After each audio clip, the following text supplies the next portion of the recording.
নমস্কাৰ বন্ধুসকল, মই ইন্দু মোহন ভৰালী আৰু আপোনালোকে চাই আছে আইবিটেক ইউটিউব চেনেল। আজি মই আপোনালোকক ষ্টেট প্ৰ সফটৱেৰটো কেনেকৈ ষ্টাৰ্ট কৰিব আৰু এটা সিম্পল মডেল বনাবলৈ শিকাম। ষ্টেট প্ৰত যিকোনো এটা ষ্ট্ৰাকচাৰ ডিজাইন কৰিবলৈ হ'লে আমি প্ৰথমে মডেলিং কৰিব লাগে। মডেলিং মিন্স আমি ষ্ট্ৰাকচাৰটো ফ্ৰেমটো বনাব লাগিব। ইয়াতে অকল বিম, কলম, স্লেব এইবোৰ বনাব লাগে।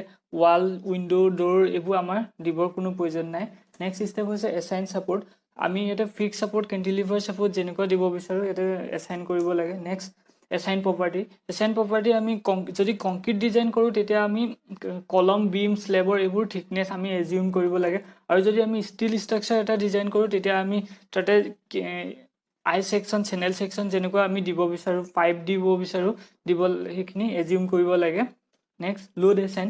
লোডত আপোনাৰ dead load, live load, wind load, seismic এইবোৰ আহে, এইখিনি আমি এছাইন কৰিব লাগে। নেক্সট আহিলে ডিজাইন। ডিজাইনত আমি minimum and maximum size of reinforcement, grade of concrete, grade of steel, clear cover of beam, slab, column এইবোৰ আমি প্ৰভাইড কৰিব লাগে। আহক এতিয়া ষ্টাৰ্ট কৰোঁ। ষ্টেট প্ৰ ছফ্টৱেৰটো খুলি আমি এখন উইণ্ড' দেখা পাম।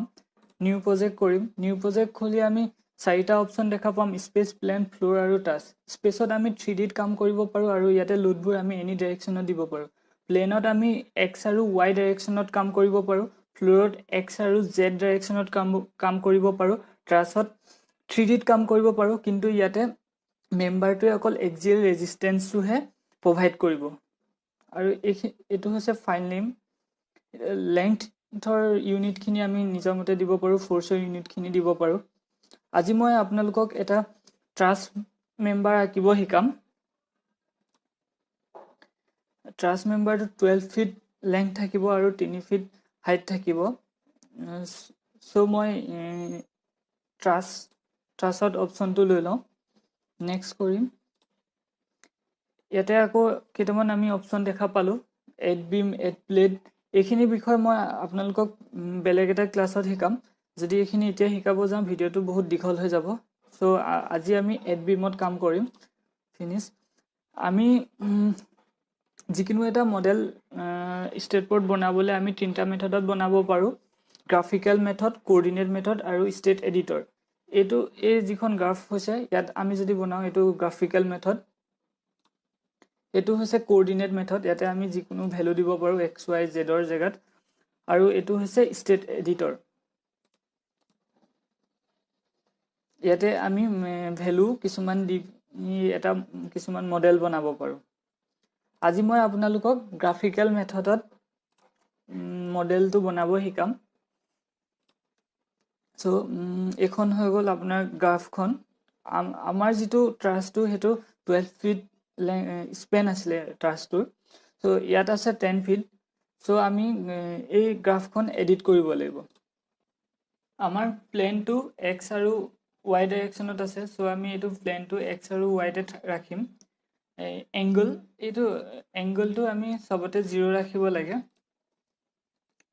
গ্ৰিড অৰিজিনটো হৈছে আমাৰ এক্সটো আমাৰ 0 পৰা ষ্টাৰ্ট হৈছে, ৱাইটো 0 পৰা ষ্টাৰ্ট হৈছে, জেডটো 0 পৰা ষ্টাৰ্ট হৈছে। এইকেইটা আমি 0 ৰাখিলে সুবিধা হয়। কনষ্ট্ৰাকশ্যন লাইন এক্সত লেফ্টত 0, ৰাইটত 10 আছে, স্পেচিং 1 ফিট আছে। এইটো মানে এক্সৰ লেফ্টত 0 একো নাই, আৰু ৰাইটত আছে 10টা স্পেন আছে, আৰু স্পেচিংটো 1 ফিটকৈ আছে। চ' 10 ফিট হৈছে। চ' আমাক লাগে 12 ফিট স্পেনৰ লাগে। চ' আমি কি কৰিম, এক্সত 0 ৰাখিম, এইটো ৰাইটত 4 কৰি দিম, তেতিয়া আমাৰ 4টা স্পেন হৈ যাব। আৰু আমি 12 ফিট হ'বৰ কাৰণে কি কৰিব লাগিব, স্পেচিংটো আমি 3 দিব লাগিব, তেতিয়া আমাৰ 12 ফিট হ'ব। এইটো 12 ফিট হৈ গ'ল। আৰু ৱাই আমাক 3 ফুট হয় আমাৰ ৰাইজটো ৰুফটাছৰ। চ' আমি 2টা স্পেন বনালোঁ আৰু স্পেচিংটো দিলোঁ 1.5। এতিয়া হৈ গ'ল আমাৰ 3 ফুট। এইটো এক্সত আমাৰ 3 ফুট আহি গ'ল, আৰু ৱাই ডাইৰেকশ্যনত 3 ফুট আৰু এক্স ডাইৰেকশ্যনত 12 ফিট হৈ গ'ল। অ'কে, এতিয়া আমি ট্ৰাছটো ড্ৰ কৰিম। 12 ফিট এইটো আহি গ'ল, এইটো হৈ গ'ল।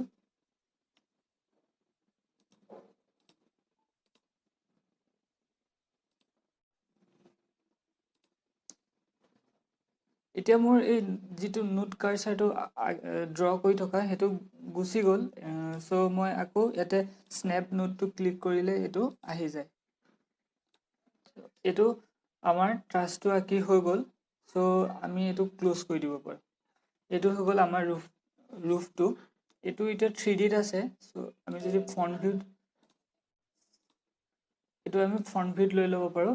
এইটো হৈ গ'ল আমাৰ ট্ৰাছটো। ইয়াৰ আমি ডাইমেনশ্যনটো এতিয়া চেক কৰিব পাৰোঁ। ডাইমেনশ্যনটো চেক কৰিবৰ কাৰণে আমি ডিছপ্লে নোট টু নোট ডিষ্টেঞ্চটো ল'ব লাগে। এইটো 12 ফিট। ইয়াৰ স্পেনটো দেখালে আৰু ইয়াৰ ৰাইজটো আছিলে আমাৰ 3 ফিট। এইটো আহি গ'ল। এইটো আমি যদি ৰিমুভ কৰিব বিচাৰোঁ তেতিয়া ইয়াতে remove all note to note distance display click কৰি দিলে গুচি যায়। আজি মই আপোনালোকক অনলি মডেলিং ষ্টেপটো শিকালোঁ। পিছৰ ষ্টেপবোৰ মই পিছৰ ক্লাছবোৰত শিকাম। বন্ধুসকল, আৰু দুটামান ক্লাছ মই মডেলিঙৰ ওপৰত শিকাম, বিকজ ছাপৰ্ট প্ৰপাৰ্টি আৰু লোডছ আমি মডেলটোৰ ওপৰত এছাইন কৰিব লাগে। চ' আমি ভালকৈ মডেলটো বনাব নোৱাৰিলে নেক্সট ষ্টেপবোৰ কৰিব নোৱাৰিম। চ' মই পিছৰ দুটামান ক্লাছ মই আপোনালোকক অকল মডেলিঙৰ ওপৰত শিকাম। বন্ধুসকল, ভিডিঅ'টো চাই যদি ভাল লাগিছে লাইক কৰিব আৰু বুজি পাইছেনে নাই পোৱা সেইটো কমেণ্টত জনাব। আৰু এনেকৈ কমপ্লিট ছফ্টৱেৰটো আপোনালোকক মই শিকাবৰ কাৰণে মোৰ চেনেলটো প্লিজ লাইক, শ্বেয়াৰ আৰু ছাবস্ক্ৰাইব কৰিব। Thank U.